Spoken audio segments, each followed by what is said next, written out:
विधानसभा चुनाव को लेकर बिहार का सियासी पारा चढ़ा हुआ है। बिहार चुनाव से ठीक पहले सीट शेयरिंग को लेकर बिहार में राजनीतिक पारा चढ़ा हुआ है। एक तरफ लंबी चर्चा के बाद एनडीए ने अपने सीट बंटवारे पर फाइनल मुहर लगा दी, तो वहीं दूसरी तरफ महागठबंधन की ओर से अभी तक कोई भी अपडेट नहीं आया है और ऐसे में आज का दिन बेहद ही खास माना जा रहा है। बता दें कि बिहार विधानसभा चुनाव में महागठबंधन के दलों के बीच सीट शेयरिंग में हो रही देरी को लेकर अब सियासत तेज हो गई है। एनडीए में सीट शेयरिंग हो गई तो महागठबंधन में अब तक सीटों का पेच सुलझा नहीं है और ऐसे में महागठबंधन के सहयोगी दलों का धैर्य जवाब देने लगा है।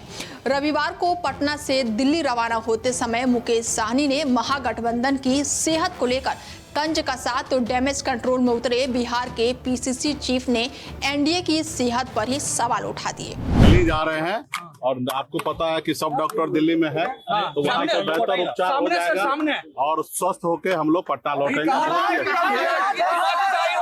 अभी ये तो बात हमको भी नहीं पता है, लेकिन दिल्ली में जाके ये बात तो हमको भी नहीं पता है, लेकिन दिल्ली जाके प्रॉपर सही डॉक्टर के पास जाके सही इलाज हो जाएगा। इन सबके बीच आज राहुल गांधी और तेजस्वी यादव के बीच सीट शेयरिंग को लेकर चर्चा हो सकती है, जिसके बाद से महागठबंधन के सीट शेयरिंग का ऐलान संभव है। तो वहीं सीट शेयरिंग फॉर्मूला सामने आने के बाद से एनडीए की आज प्रेस कॉन्फ्रेंस है, जिसमें सीट बंटवारे को लेकर औपचारिक ऐलान होगा। तो वहीं एनडीए, महागठबंधन और जन सुराज तीनों पार्टियां आज बड़ी घोषणा कर सकती है, जिस पर हर किसी की नजरें टिकी हुई है।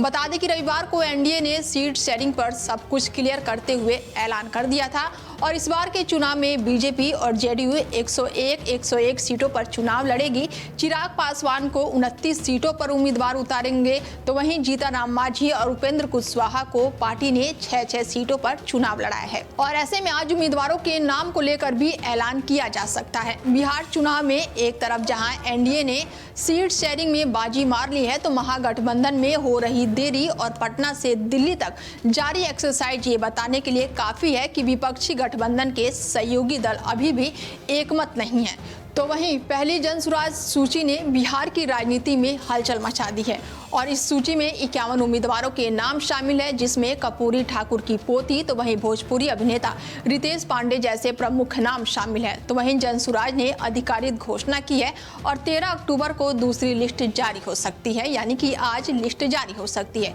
जिसमें लगभग 100 उम्मीदवारों के नाम शामिल होने की संभावना है और इस बार पार्टी उन इलाकों पर फोकस करेगी जहां पर जनता के बीच संगठन मजबूत हुआ है और जमीनी काम दिख रहा है। प्रशांत किशोर ने कहा है कि हमारे उम्मीदवारों में ऐसे भी बाहुबली या फिर धनबली नहीं मिलेंगे, जिसमें सिर्फ वही लोग होंगे जो बिहार को सुधारने की ईमानदारी से कोशिश कर रहे हैं। फिलहाल बिहार के लिए आज का दिन काफी अहम माना जा रहा है और पूरे देश की निगाह है इस समय बिहार की राजनीति पर टिकी हुई है। इस खास पेशकश में मेरे साथ इतना ही। बने रहिए आप हमारे साथ और देखते रहिए Daily 24 भारत। नमस्कार।